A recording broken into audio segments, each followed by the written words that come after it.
in Buffalo, near Buffalo, New York. And outside my window, I'm trying to get rid of myself, actually. But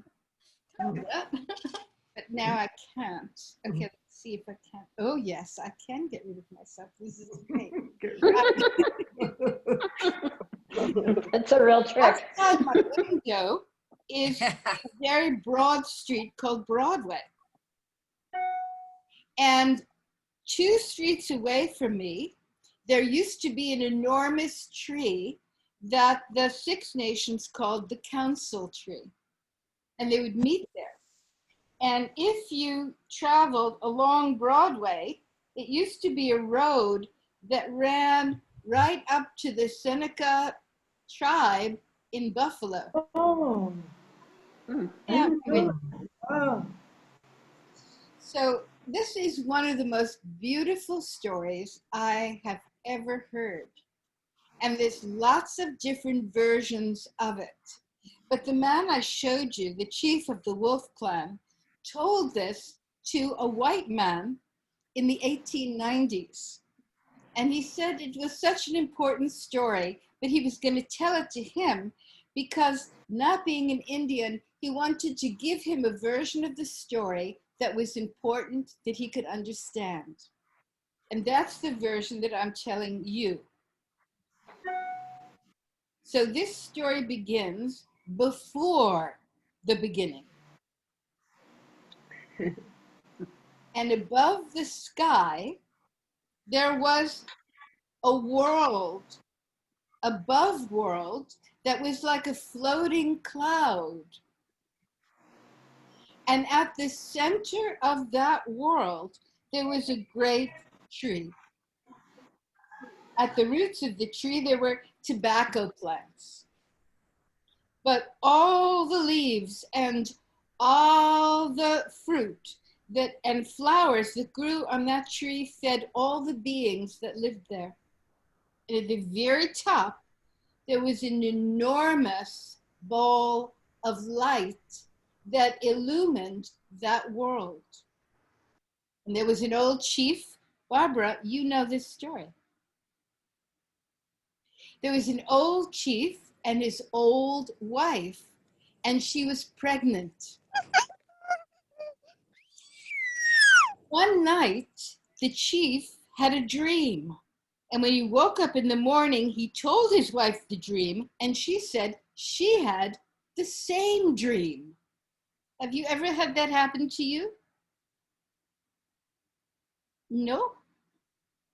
And the dream was that they pulled the great tree up by the roots because nobody knew what was outside that world.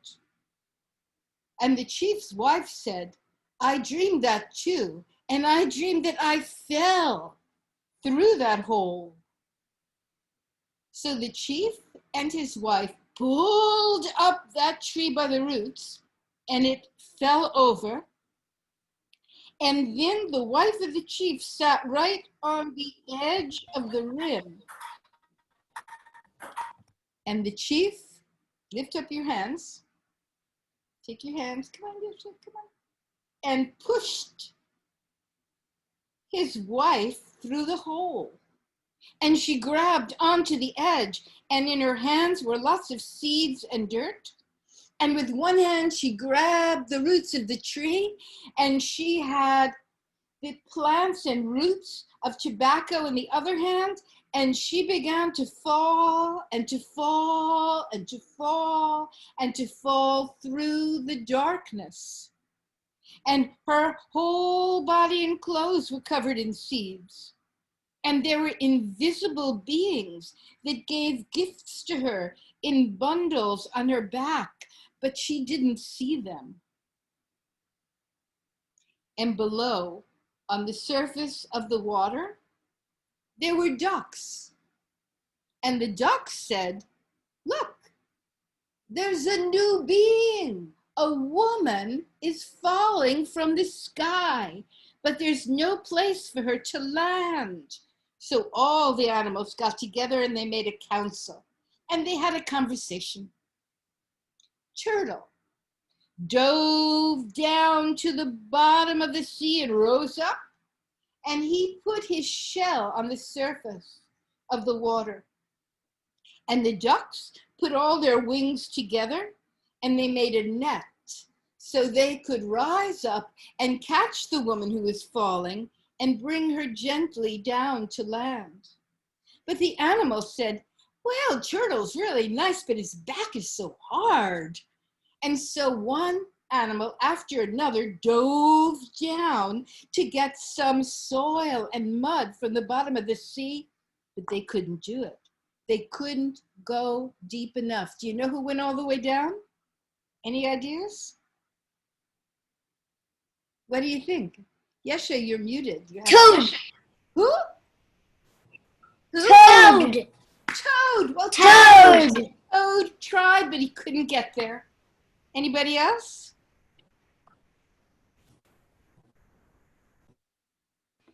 Dolphin. I'll tell you, it was Muskrat. And Muskrat, who you could look up and all the way down and lifted up some mud on his nose. And then he put that on Turtle's back.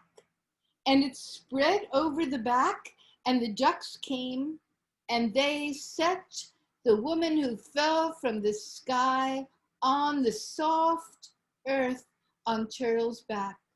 She was so tired that she fell asleep, and her hands opened, and the seeds fell out from her hands, and instantly there grew up grass and small bushes. And then the tobacco plants fell from her other hand, and right there, in the middle of Turtle's back, there grew a tree, just like the tree in the world above. And instantly it began to blossom with flowers and plants and leaves and fruit. And on the top was a beautiful light. We're going to call her what all the animals called her, which was Sky Woman. Sky Woman woke up, and remember, she was pregnant. She yawned and gave birth. And she gave birth to a daughter. And she was so happy to have a companion, for she was all alone in a new world. And that little girl grew very quickly. And Sky Woman, her mother, would say, go out and take a walk. Come back and tell me what you see. And so she walked, and she'd come back and say, Mother, this land is covered with a blanket of grass. Wherever she walked, as far as she walked, Turtle's back grew larger. Can I see your hands? Larger, larger, and larger. Now, there grew beautiful trees and plants.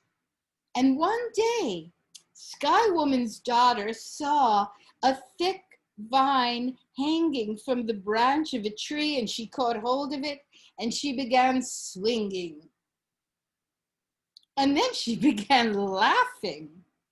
And when she came home, her cheeks were shining. Sky Woman said, your cheeks are shining.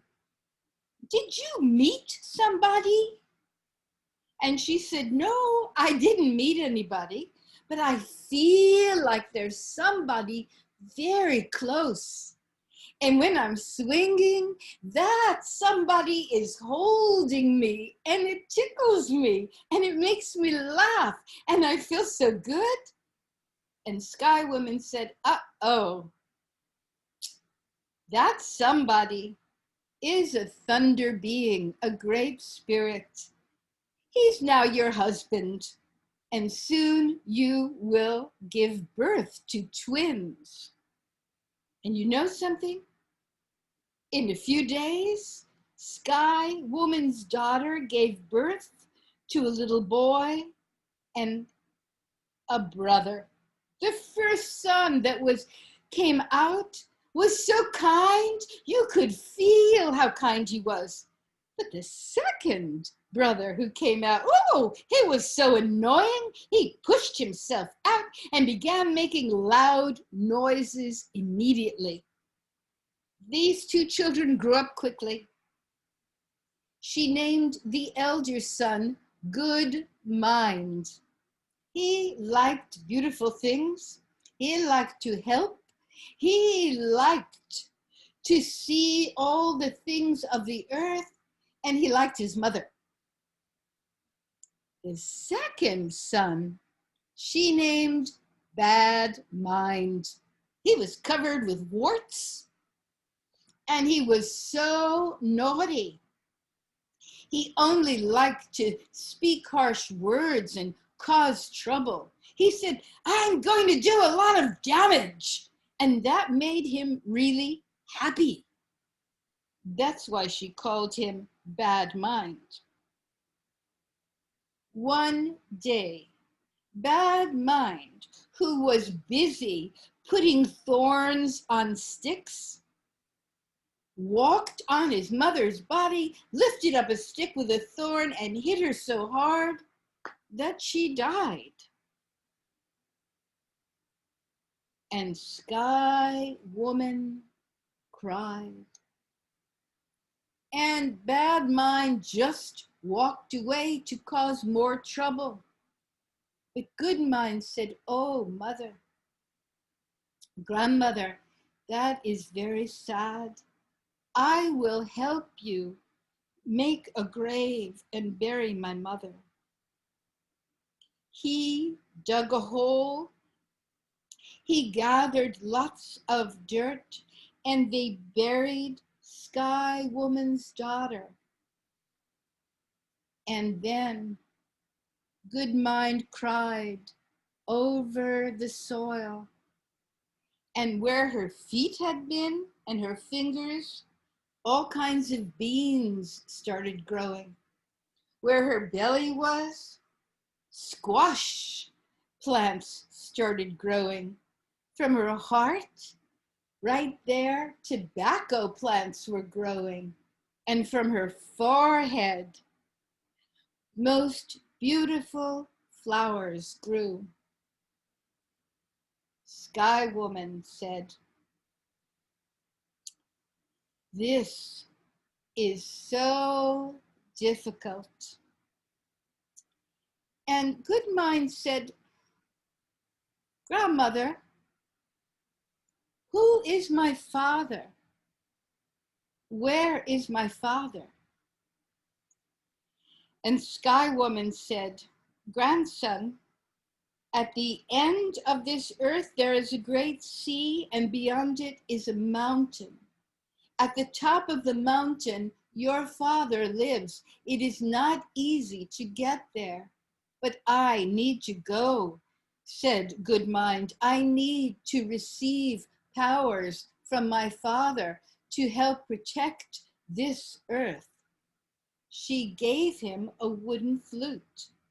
She said, this flute, if you put your breath in this flute will speak to you and tell you where you have to go to find the mountain of your father.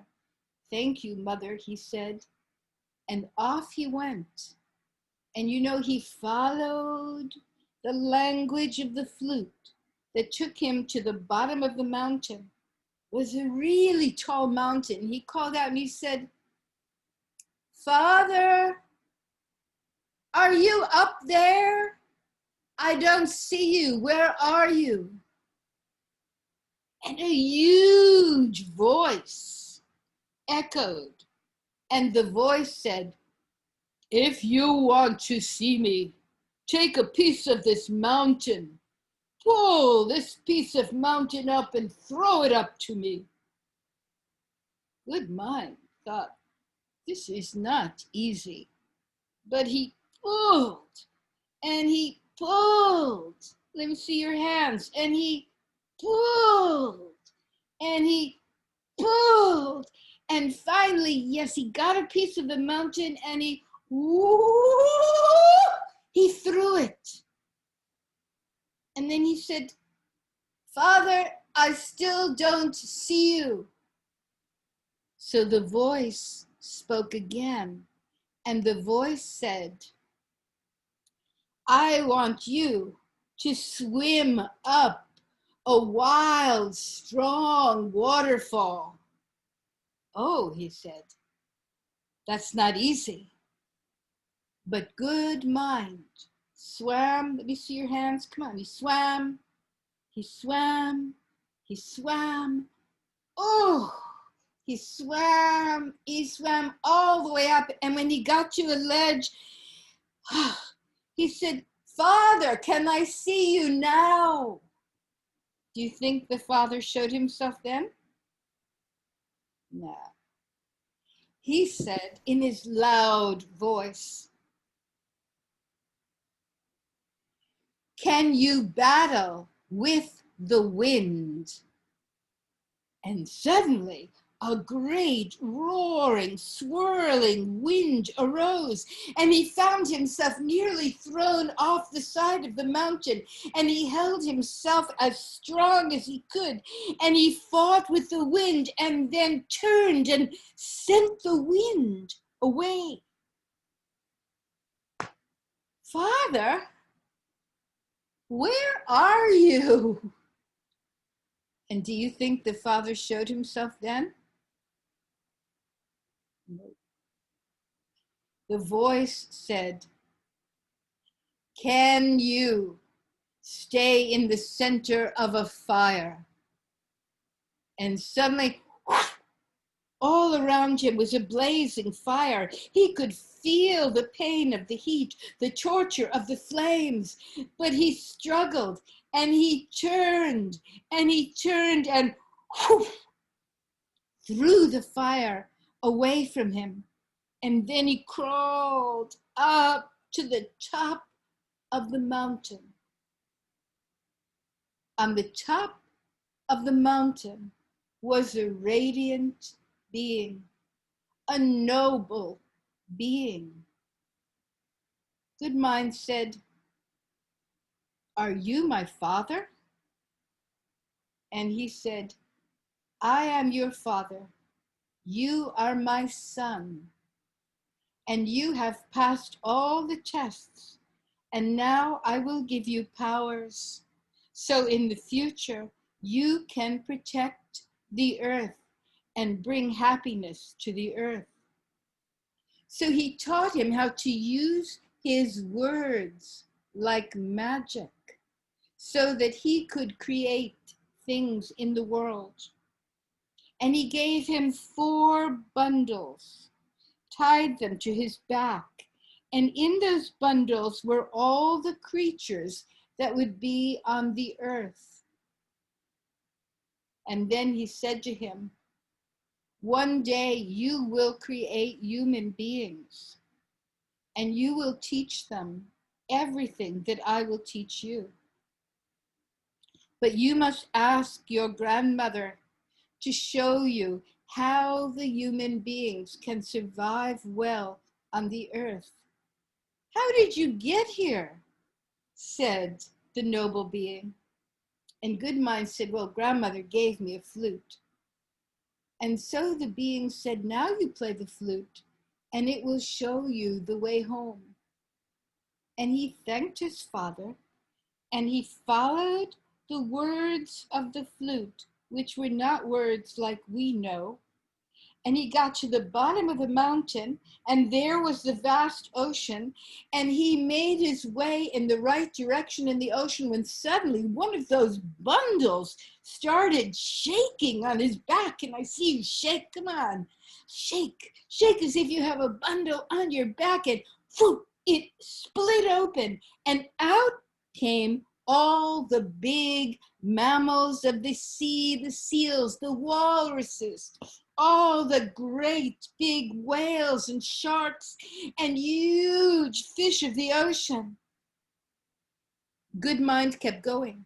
And when he stepped on the earth, the second bundle fell off his back, and he heard really amazing sounds, and he cut it open, and out came all the birds of the world. And he started walking, and he wanted to find his grandmother by the great tree. But the third bundle started squawking and wailing and barking and screeching and moaning and howling, and out came many of the four-legged creatures of the world, like moose and porcupine and muskrat and beaver, raccoon and deer and horse, and who else? Wolf, and I can't hear you. A squirrel. Many squirrels came out of many colors, and who else came out? Chipmunks. Chipmunks, yes. Foxes. And who? Foxes. Oh, yes, foxes came out. It's true, and wolves, and bison, Rabbits. and rats. That's what I said. Everybody came. And then he sat down with his grandmother, and he laid the fourth bundle by the roots of the tree in order to rest. And his mother said, "You did well. I'm going to take you through the earth and show you all the plants, and you can give them names. And I will show you how the plants can produce their food and which plants are medicine. So when you make people, you can share this knowledge with them." And when he went off with his mother everywhere, who do you think snuck up to the tree? Bad mind. Exactly. And you know what he did? He stole the fourth bundle. There were creatures that we have never seen because bad mind turned them into extraordinary, horrible, grotesque, ugly monsters. That made bad mind really happy. So when good mind came back, he realized not only was the bundle gone, but his grandmother said, "Oh my, the great tree has been damaged. He must have hit it with something. And that's why we don't have one tree in the middle of the world that feeds everyone." But you know, Sky Woman said, "There are several things I have to do, and then I have to go on the path that my daughter went, to the upper world, the path that all human beings will take when they die." She said, "The first thing that I have to do is I have to teach you how to name all the animals." And so she gave him an even bigger power of the words. And so when he spoke, all the animals had their names. And then she taught him how to move the earth with also song and words. And she made a big hole, and she produced oil in that hole, and she sent Good Mind to bring all the animals one at a time so they could be covered in oil and have a lot of fat. So they would be warm in the winter, and when they gave themselves to human beings to eat, there would be plenty on them, and they would be safe and protected. And that took quite a long time, and all the animals were named, and all the animals, particularly Bear, who can put his paw on your heart and heal all sorrows, and Deer, who had special medicine in his hooves, and other animals who could lick you and heal your wounds. And all the animals went off into the world. And she said, "Now I have something else to do." Remember the bundles that she had on her back from when she fell through the sky? She opened them up. In one were all the stars. In another was the moon. In the third was weather and night and day. In the fourth were all the winds. But now the world was dark. So she said to Good Mind, "We will take the skull and face of your mother from under the earth, throw it into the sky, and she will be the sun." And they did that, and it was day, and the world was so beautiful. And then she said, "Here are my last two instructions. You must defeat your brother Bad Mind, but you should never kill him. And you should vanquish him and place him with all the monsters in a cave. And then with your words, create white buffalo to stay in front of the cave and protect it so that human beings and the earth will not be harmed." And he said, "All right." And she said, "Now I'm leaving." And she didn't need a flute. She had a song. And she sang this song. And this song was the road that carried her where her daughter had gone, back up to the world above. There was Good Mind. And so he lay down to rest by the side of the tree. He knew that at some point his brother would try to kill him. And sure enough, Bad Mind woke him up. He took some deer horns and poked him. And Good Mind said, "Hello, brother. What do you want?" And he said, "I thought we should be together and go hunting." And Good Mind said, "All right." And 3 times while they hunted, in terrible ways, Bad Mind tried to kill his brother. But each time, his brother used his power of voice and words and defeated his brother. And finally, in the end, he called forth white buffalo, and he ordered all the monsters and his brother Bad Mind into a cave, and White Buffalo stayed outside the cave. And then Good Mind said, "Well, now I guess I'm going to have to make human beings." But when he got back to the tree, there came from behind the tree a giant with a terribly ugly face. And Good Mind said, "Who are you?" And he said, "I'm called the Defender." "The Defender? What do you do?" "I am the most powerful person in the whole world." And Good Mind said, "Even more powerful than me?" "Oh, yes, I'm more powerful than anybody." But Good Mind defeated him.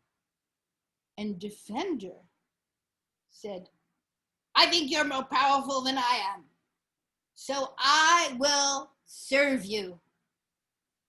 What do you want me to do? Just tell me anything, I'll do it." And Good Mind said, "Well, I'm about to create human beings, and maybe you could protect them. You're so restless, you could run over the whole world and just keep things going and alive for human beings. And if they get sick, you can defend them and help them and heal them." "All right," said Defender, and off he went. And just when Good Mind was going to figure out how to make human beings, another being appeared. And that being said, I'm thunder. And he said, what do you do? And thunder said, I can defeat monsters. What do you need from me? And he said, well, I need you to travel the world. And whenever monsters get loose, either chase them back in that cave or defeat them. I'll do it, said Thunder.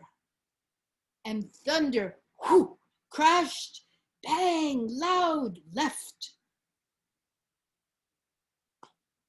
Then Goodmind, with his words, made a hole in the earth, and it filled up with pure water. And he looked in. And what do you think he saw when he looked in the water?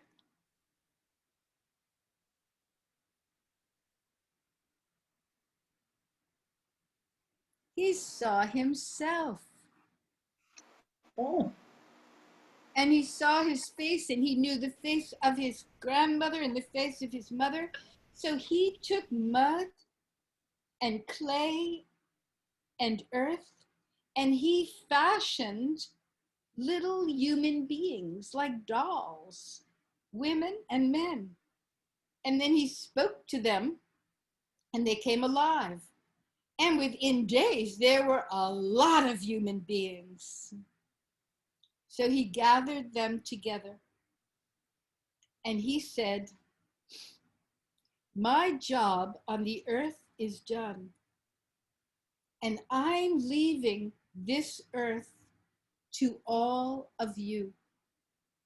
It is your job to love each other and care for each other like brothers and sisters, even if you don't like each other. It is your job to take care of the plants and the animals, to only eat what you need. It is your job to keep the waters clean. It is your job to keep the air fresh. Don't forget, because then there will be great danger. He said, I'm going to go now. I'm going to go and travel on the road where my mother and my grandmother traveled to go to the world above. And although nobody ever saw the world above, he told them about that great floating island. And he took some of those human beings with him so that human beings would know where to travel after they died. And then he left. And the human beings and the animals and the plant spirits all lived together for a very long time. And it was said, don't forget this story. And don't forget why we're here. Because the firstborn on this world are all of our ancestors, no matter who we are. And all of us are family. And that's the story of the woman who fell from the sky.